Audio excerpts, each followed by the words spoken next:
Olá pessoal, aqui é Leonardo Montes e vamos começar mais uma aula aqui do nosso curso Práticas de Defesa Espiritual, hoje capítulo 4, Vulnerabilidade Espiritual. Eu peço que se você está gostando desse nosso curso, que você indique para um amigo, para um conhecido, para alguém que está também nessa pegada de se aprofundar nos entendimentos em matéria de espiritualidade e que ele venha se tornar membro e faça parte, enfim, desse grupo de estudos. Eu estou gravando durante o dia, eu não costumo gravar de dia, mas agora eu estou com um tempinho e eu moro numa rua muito barulhenta, então pode ser que passe um carro, uma moto barulhenta e acabe capturando aqui no áudio. Espero que não aconteça, mas pode acontecer, tá bom? Bem, e eu sei que talvez muitos de vocês já estejam ansiosos para a gente chegar nas práticas, né? E é preciso entender que a gente vai chegar na prática. Só que antes, todos esses conceitos que eu tenho trazido, eles têm que estar muito bem sedimentados. Se eles não forem bem compreendidos, então a prática se torna deficiente. E a gente vê isso na internet o tempo todo. Pessoas que conhecem um pouquinho de cada coisa e que não conhecem profundamente de nada. Então aqui a gente vai segurar o ânimo para que o conhecimento teórico esteja muito bem fundamentado, para quando vir a prática a gente ter uma base muito sólida para entender o que a gente está fazendo. Tranquilo? Então vamos lá. Vulnerabilidade espiritual. Todos somos fracos. É isso mesmo, já cheguei chutando a porta. Esta é a primeira verdade que o estudante em matéria de espiritualidade precisa aceitar. Sem compreender esta verdade universal sobre a natureza humana, nunca conseguiremos efetivamente crescer enquanto espíritos. Por mais que se possa ter uma vida emocional equilibrada, todos temos nosso calcanhar de Aquiles, à espera da próxima flechada. E se o indivíduo não for capaz de admitir isso, então nunca sairá da infância espiritual. Por que isso aqui é importante? Todos nós temos vulnerabilidades. Eu já encontrei muitas pessoas no universo da espiritualidade que falam sobre si mesmas como se fossem espíritos superiores, né? Eu já superei isso, eu já superei aquilo. Ótimo! Mas eu tenho certeza que tem um monte de coisa que você não superou. E essas coisas são a porta de entrada para as influências negativas na sua vida. Então, por mais que o indivíduo se ache forte, é preciso que ele tenha humildade suficiente em admitir que tem um monte de coisa e que ele é fraquíssimo, que ele é uma criança em relação àquilo.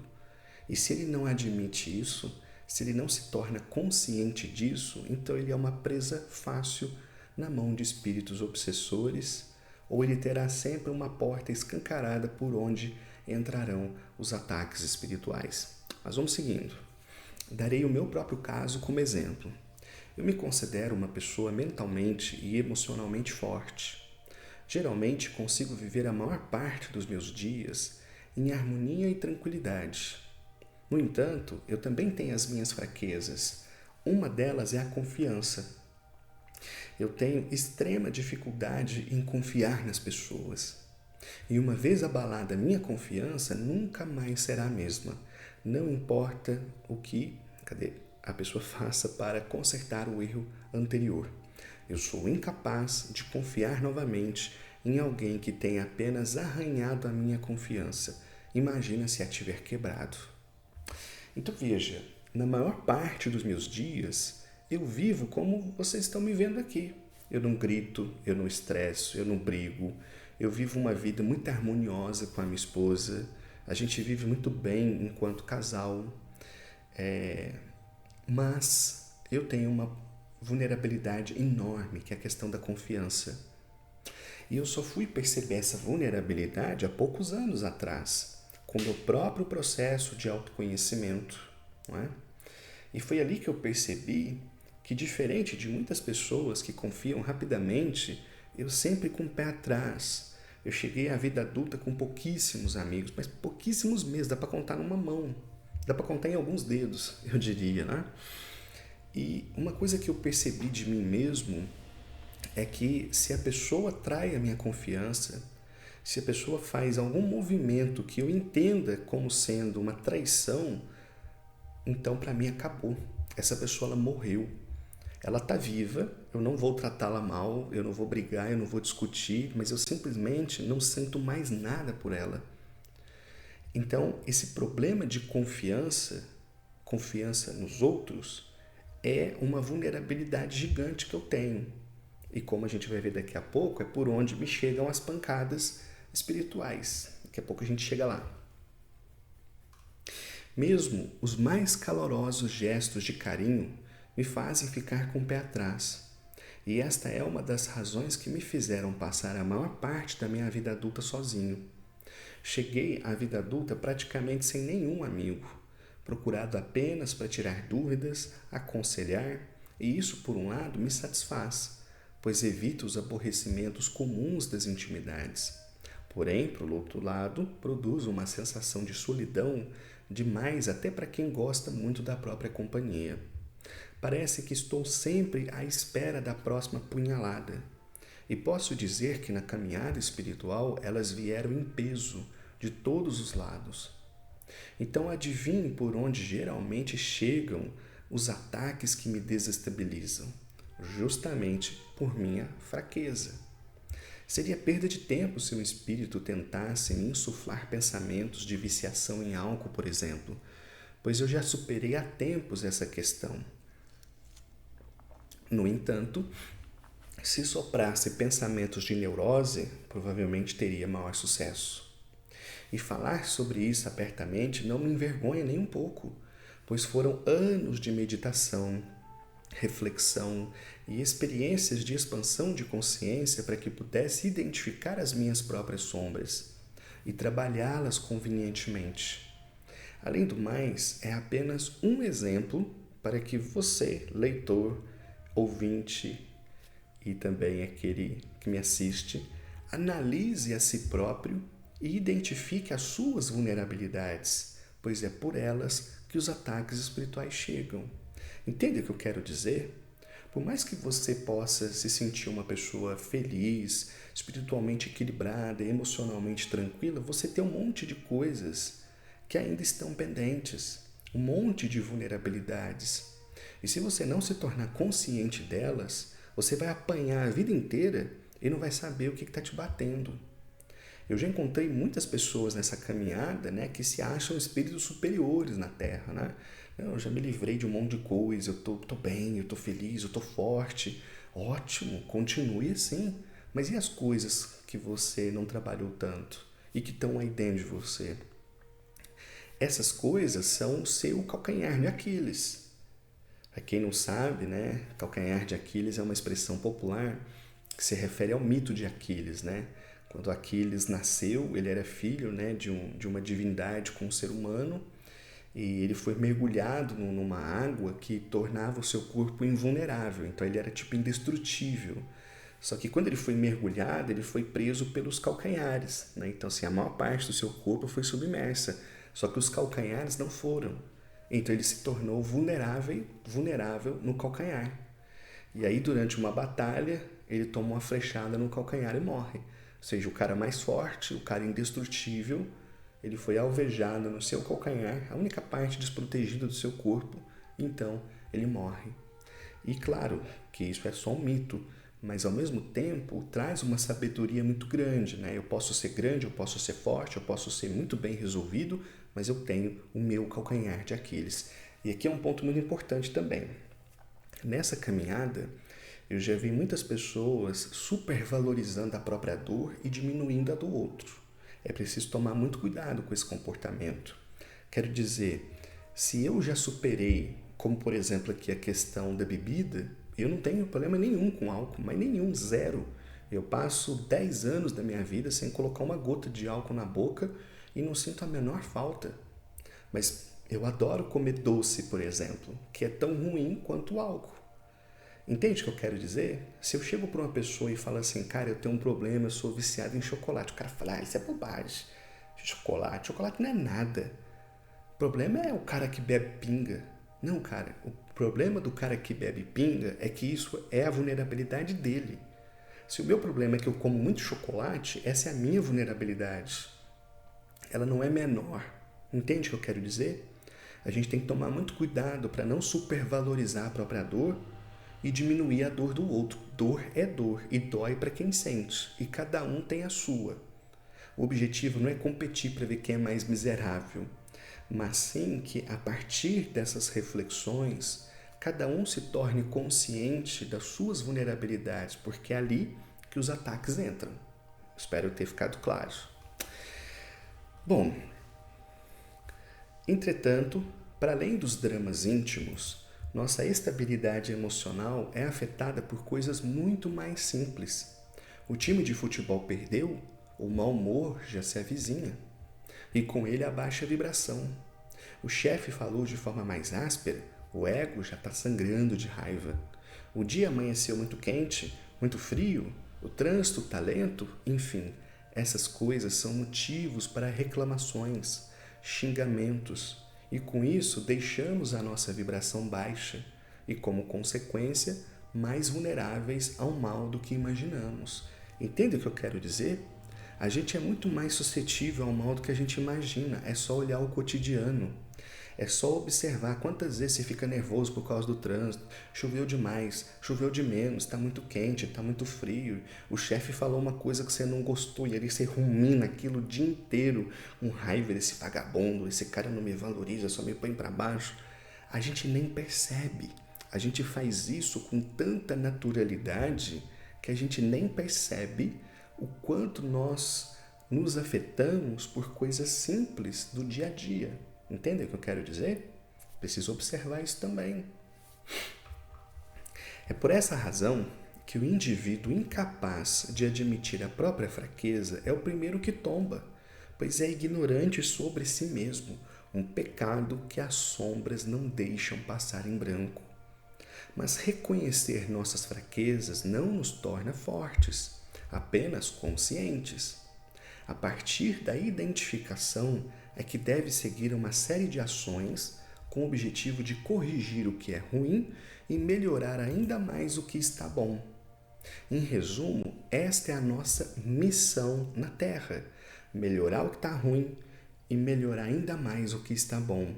Nós, prestem atenção nisso, não encarnamos para mudar o mundo ou realizar grandes coisas. A nossa verdadeira obra é a construção de nós mesmos, em homens e mulheres melhores.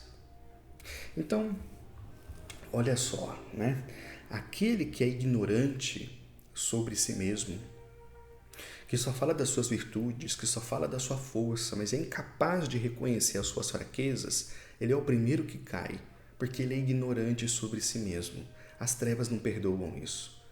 Quando os espíritos trevosos identificam uma pessoa que é orgulhosa, soberba, arrogante, que é incapaz de ver suas fraquezas, eles batem sem dó. E esse cara tomba mesmo. Só que, por outro lado, saber as nossas fraquezas não é suficiente. Eu me torno apenas um fraco consciente. Eu preciso, a partir disso, fazer um grande esforço de melhorar tudo que eu identifiquei que está ruim. E isso é uma vida pela frente. É esse esforço contínuo que dá sentido à nossa existência aqui na Terra. E aí muita gente ao longo dessa jornada já me perguntou: Léo, qual é a minha missão na Terra? Como que eu faço para saber minha missão na Terra? E eu sempre digo: você não tem missão nenhuma. 99,9% da humanidade não tem missão nenhuma. Missão é para missionário. E missionário é um espírito grande que encarnou aqui para cumprir um propósito. Nós não temos missão. Nós estamos aqui com um propósito muito simples: melhorar tudo que a gente tem de bom e melhorar tudo que a gente tem de ruim. É só isso. Nós não vamos deixar marca na história. Vocês acham que daqui 100 anos alguém vai lembrar que eu existi? Vai lembrar que eu tive um canal de espiritualidade? Tudo que eu já fiz até hoje é perene. Vai desaparecer daqui a algumas décadas. Se eu parar de fazer vídeo hoje, daqui 20 anos, ninguém lembra mais de mim. E a vida precisa ser assim, até para que a gente se renove, se transforme, não é? Então, acho que esse é um ponto importante. É simples, eu preciso melhorar. É por isso que eu estou aqui. essa é a razão da minha existência física. Eu preciso sair dessa vida melhor do que quando eu cheguei. Se eu consigo isso, estou num ótimo caminho, entendem? Continuando. No entanto, não estamos apenas à mercê do mal, pois o bem não dorme. Para cada influência obsessiva que nos empurra a ladeira abaixo, existe também uma influência positiva, vinda de nosso anjo da guarda, de nossos guias, ou mesmo de parentes desencarnados em condição de ajudar, que nos estimulam ao crescimento, ao exercício das virtudes e à busca de elevação espiritual. O mecanismo de auxílio espiritual, porém, é o mesmo em toda parte, sintonia. É preciso nos sintonizarmos com o bem, diariamente, empregarmos todos os recursos possíveis para que tenhamos bons pensamentos e sentimentos, que certamente nos facultarão boas atitudes. Então, assim, eu quis colocar esse parágrafo para não parecer que a gente está só tomando tiro do mal. Não, a gente também recebe influência positiva. Quando você vê um caso de uma pessoa que está passando por um processo obsessivo, essa pessoa não está esquecida. Ela tem ali o anjo da guarda dela, que é um bom espírito. Ela pode ter um parente desencarnado que está numa boa condição espiritual, que está ali ajudando, que está inspirando, que está descarregando, que está protegendo. Isto é uma realidade da vida. Só que tanto para você receber o mal, quanto para você receber o bem, a questão fundamental é a sintonia vibratória, que é o que nós vamos detalhar agora na sequência. Olha só, tomemos o exemplo do aparelho de rádio, hoje em desuso aqui na Terra, né? Uma determinada estação de rádio transmite as suas músicas, suponhamos, na frequência de 100 MHz. Eu nem sei se é assim, viu, gente? Mas eu sei que tem lá os seus megahertz e não sei o que, né? Mas é só um exemplo. Então, a estação de rádio está lá transmitindo na frequência 100 MHz. Para ter acesso ao conteúdo dessa estação, o aparelho sintonizador, ou seja, o aparelho de rádio, ele precisa, né, ser modulado para captar essa frequência. Quando ele capta, dizemos que ele entrou em sintonia e o rádio caseiro passa a retransmitir a programação da estação. Então você tem lá a emissora de rádio emitindo ondas na frequência de 100 MHz. O aparelho está lá na sua casa, você vai lá, aqueles aparelhos antigos, né? Vai puxando, lembra disso? Ele vai movendo ali uma setinha. Quando ele chega em 100 MHz, ele começa a tocar aquilo que a rádio está emitindo. Ele entrou em sintonia. Então a rádio emite aquela onda pelo espaço que se propaga e cada aparelho de rádio sintoniza e é capaz então de retransmitir aquilo que originalmente foi transmitido ali da estação. É uma excelente figura de imagem para a gente entender o problema da sintonia, né? Nós funcionamos da mesma forma. A diferença é que nós não temos um botão dial, né? O dial, que se movido nesta ou naquela direção ajusta a nossa frequência. O nosso dial são as nossas vibrações, formadas por nossos pensamentos e sentimentos. É isso que nos possibilita sintonizarmos com as forças superiores ou inferiores ao nosso redor. Então, eu sou o sintonizador ambulante. Se eu estou num dia bom, eu puxei o meu botãozinho para cima, minha sintonia está ótima, a energia está forte, então eu estou aberto à influência superior.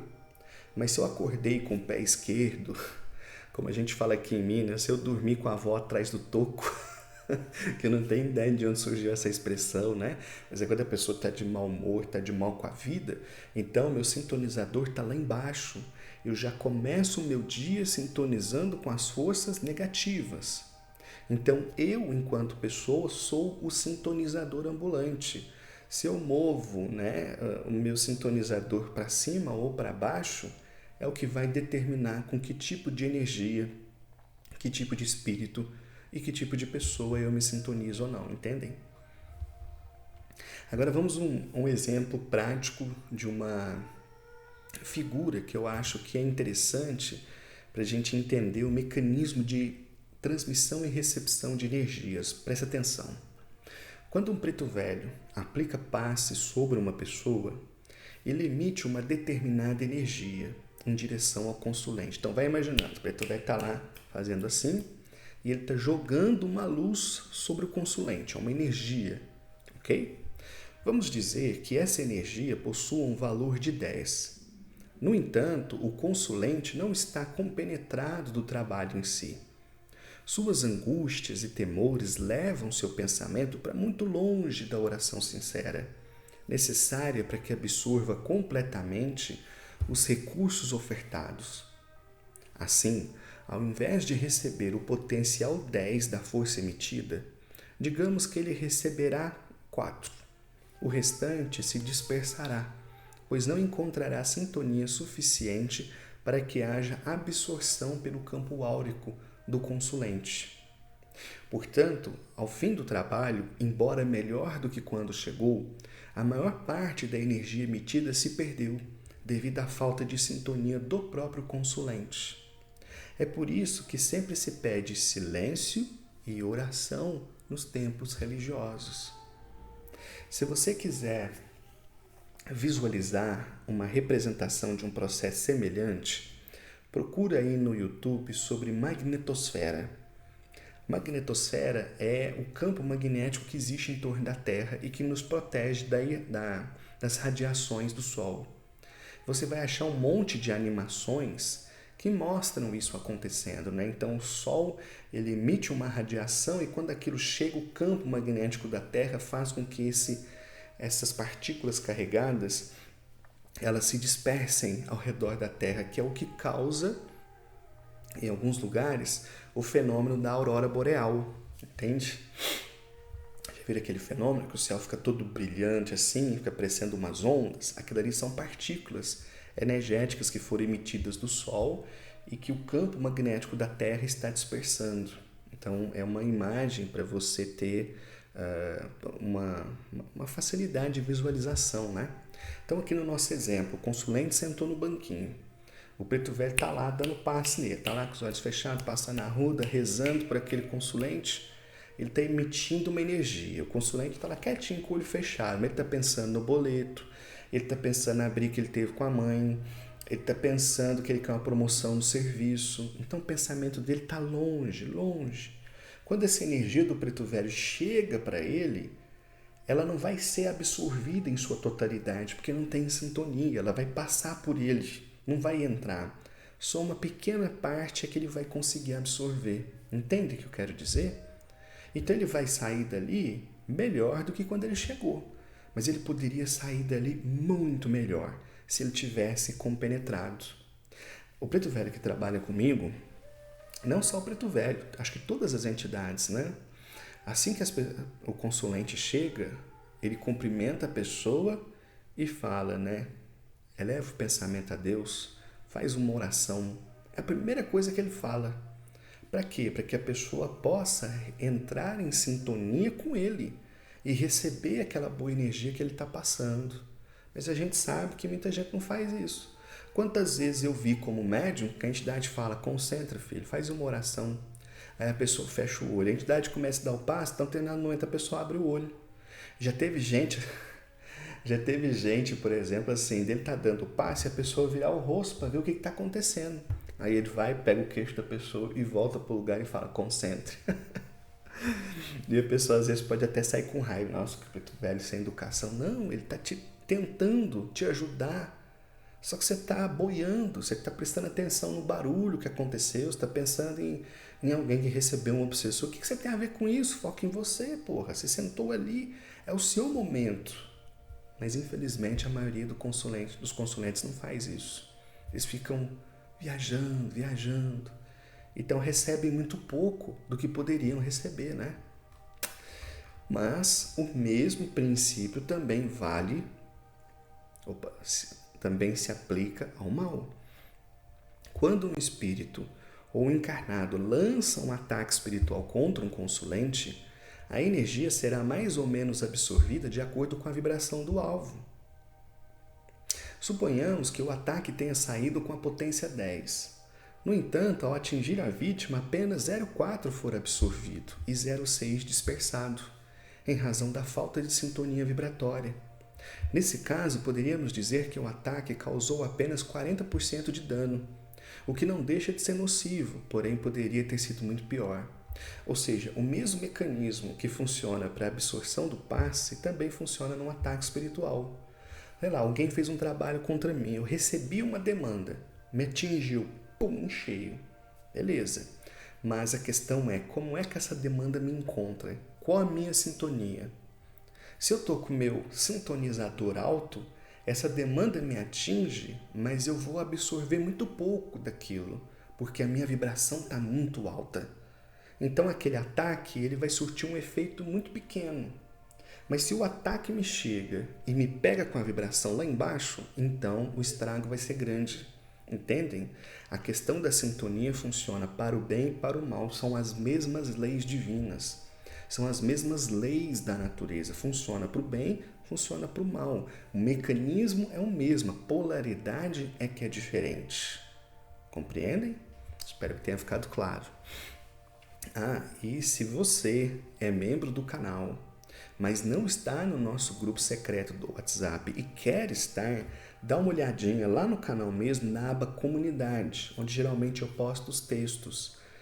Quando você se tornou membro, apareceu para você o link para entrar no grupo, mas se por qualquer razão você não viu, você encontra esse link também lá na aba Comunidade. Ou se de tudo você não achar, me manda uma mensagem.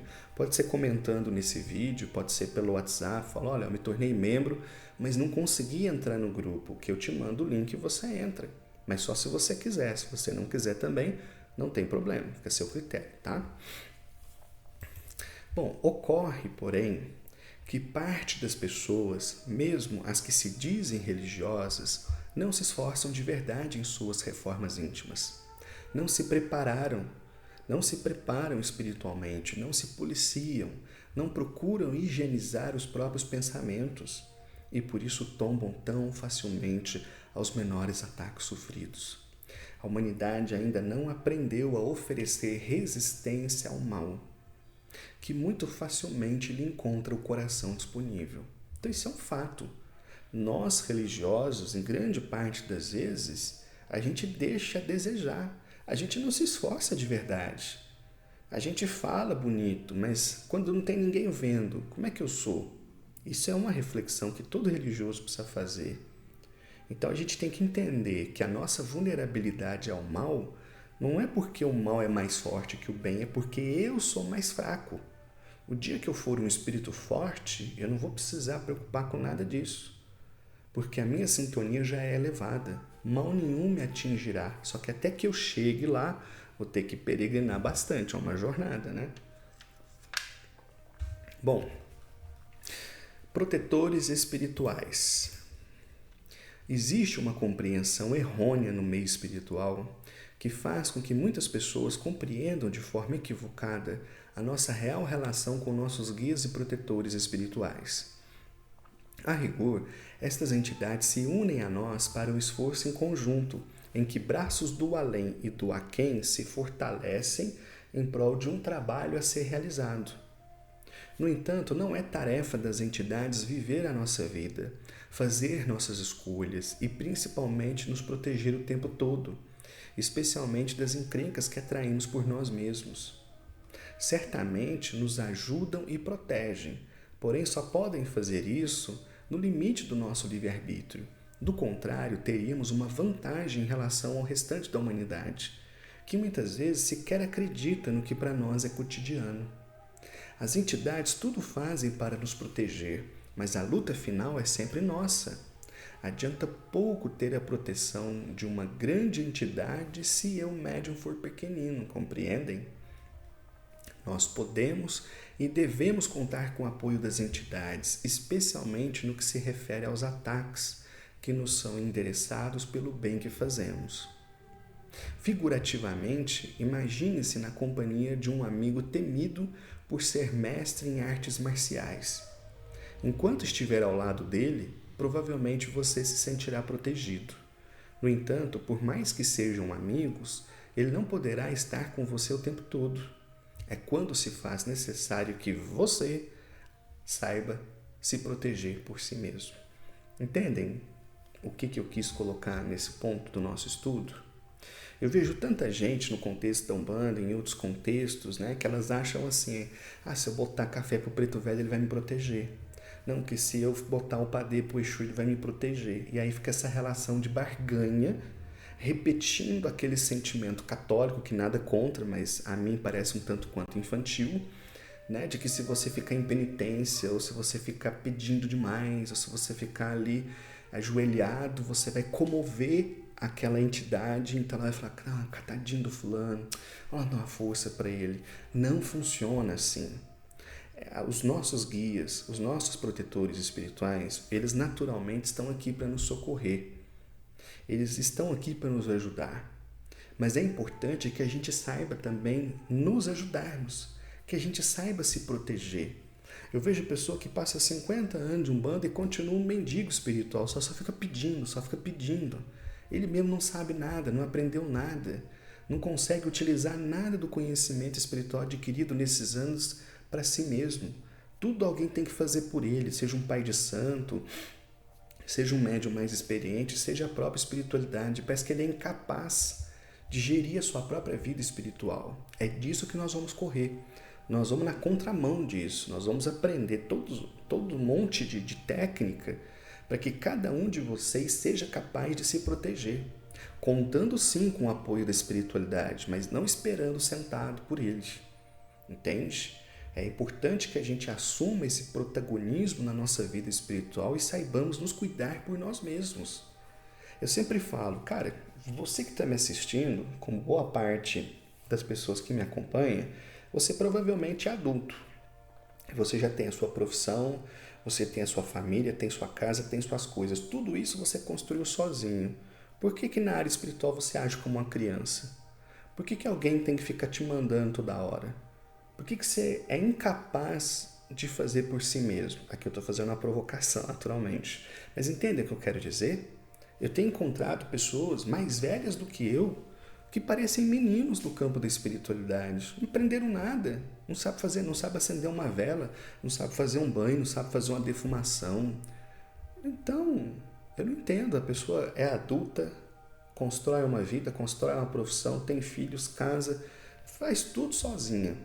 Chega na parte espiritual, ela morre de medo, ela não sabe fazer nada, ela age como uma criança. Entende o que eu quero dizer? Nós vamos contar com o apoio das entidades. Que Deus nos abençoe e ilumine sempre. Mas eu vou aprender a me fortalecer. Eu vou cuidar da minha vida espiritual. Ok? Isso é importante. Bom, agora vamos compreender uma coisa. Acho que eu vou ligar o ar, né? Agora ficou quente. Que eu acho muito importante para entender como é que funcionam os processos energéticos e espirituais, que é o que eu particularmente chamo de mecanismo chave e fechadura. Vocês vão entender. Olha só. Deixa eu só mudar aqui. Tirar o vento aqui do meu rosto, senão...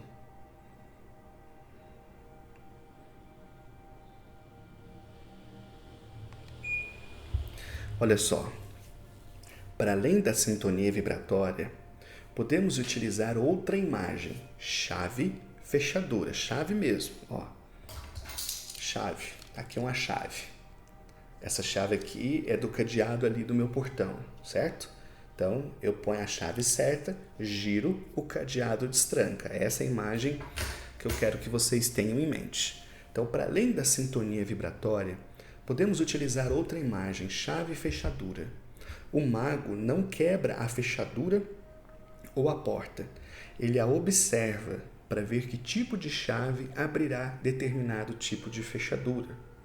Assim, ele não luta contra a natureza ou contra as leis espirituais, pois seria uma luta perdida.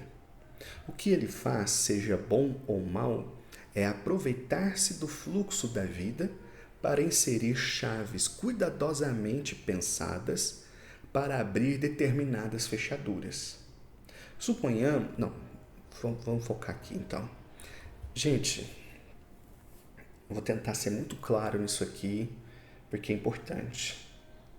Esse mecanismo chave-fechadura é o mecanismo de solução dos problemas espirituais. Isto é, se eu peço ajuda para um espírito, ele só pode me ajudar se ele conseguir entrar pela porta certa. Se ele conseguir a chave correta que vai destrancar alguma área do meu coração. Se ele não conseguir isso, então provavelmente a ajuda não será efetiva. Só que o mesmo também vale para o mal. Para que eu receba uma má influência, o espírito tem que vir com a chave certa para destrancar o cadeado certo para abrir determinada área do meu coração. Então, quando a gente fala de magia, quando a gente fala de energia, de espiritualidade, a gente não está falando de alguém que vai quebrar a lei da natureza, que vai contra a natureza. É o contrário. Quando um obsessor quer perturbar uma pessoa, ele não chega assim que nem um animal louco. Bom, alguns chegam, mas os obsessores inteligentes, melhor dizendo, eles não saem para cima da pessoa querendo dar soco e chute. O que ele faz? Ele fica observando. Ele acompanha aquele indivíduo um tempo.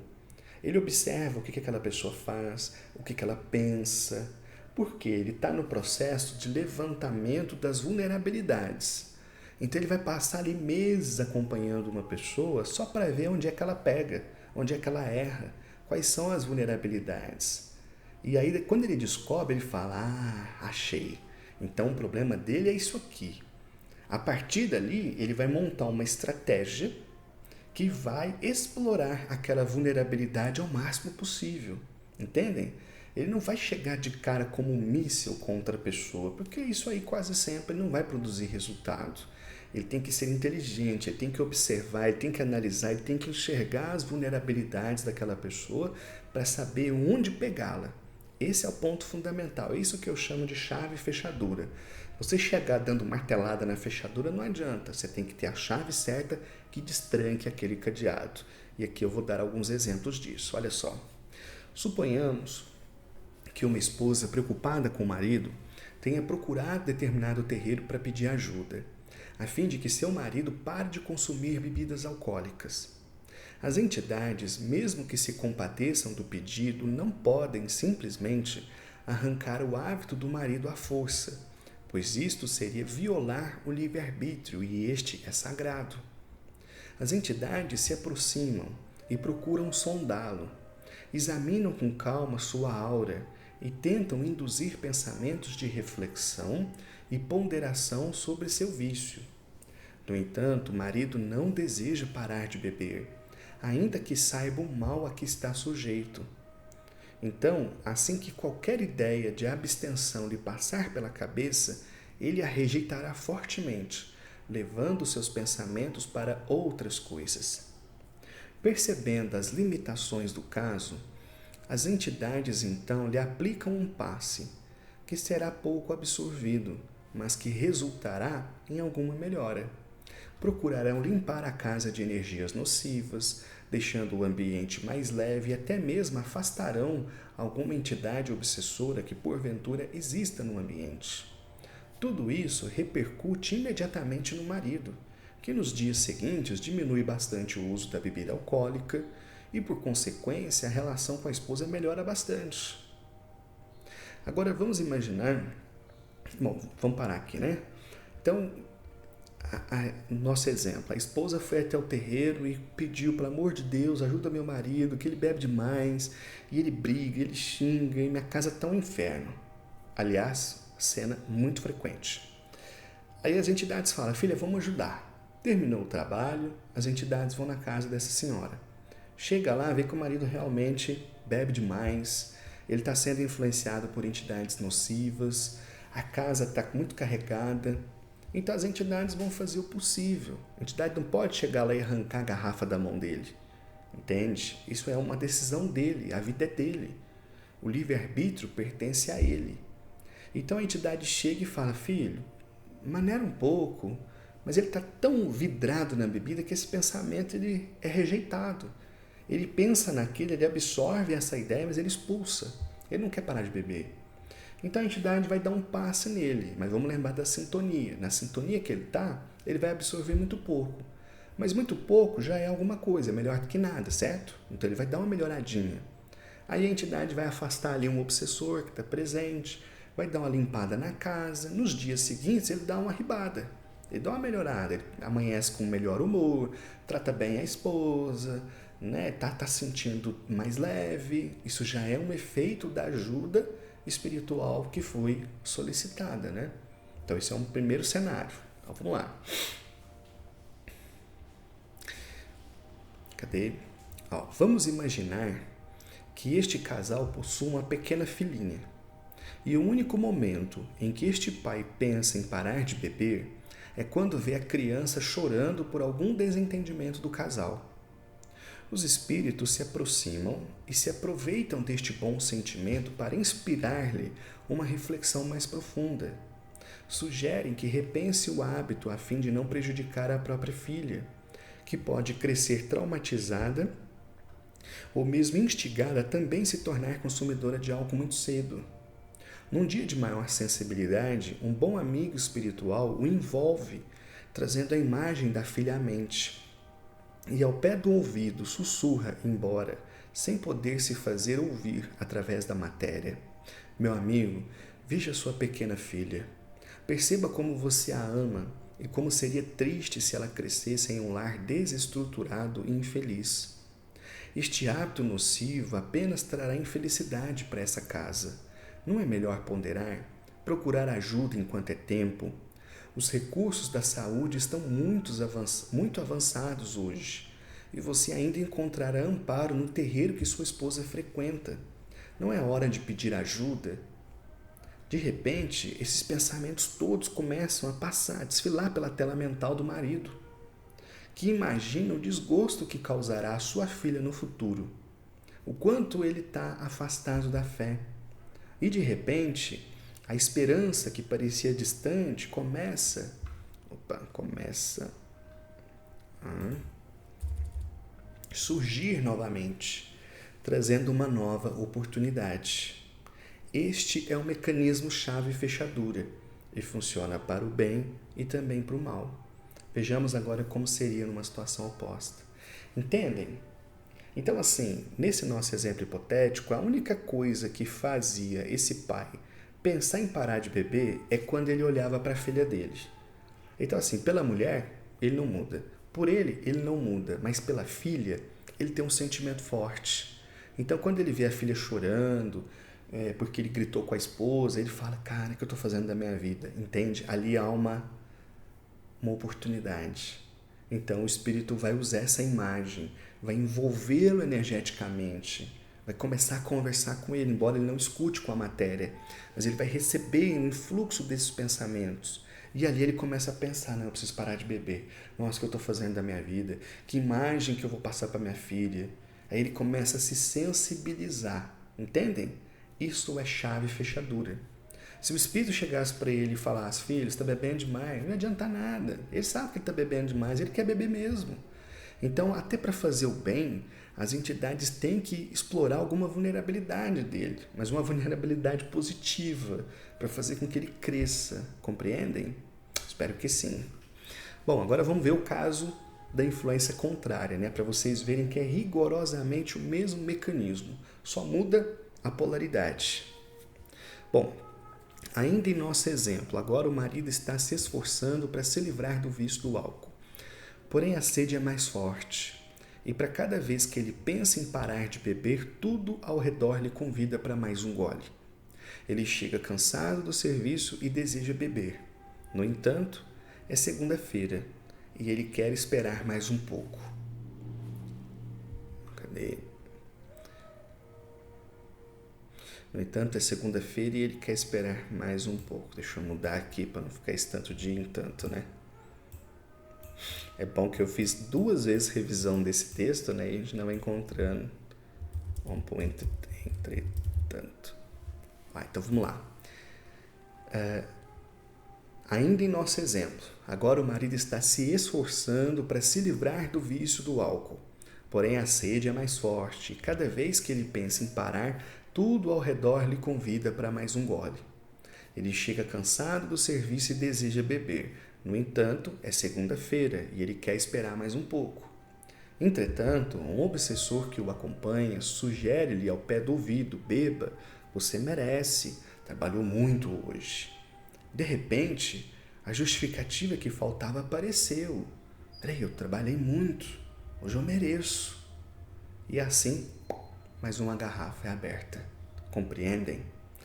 Eu aposto que muitos de vocês já passaram por isso. Não necessariamente por uma razão obsessiva, mas o que eu quero dizer, né? Quando a gente busca uma justificativa para aquilo que a gente quer fazer, né? Eu dei o exemplo do chocolate, então vamos voltar.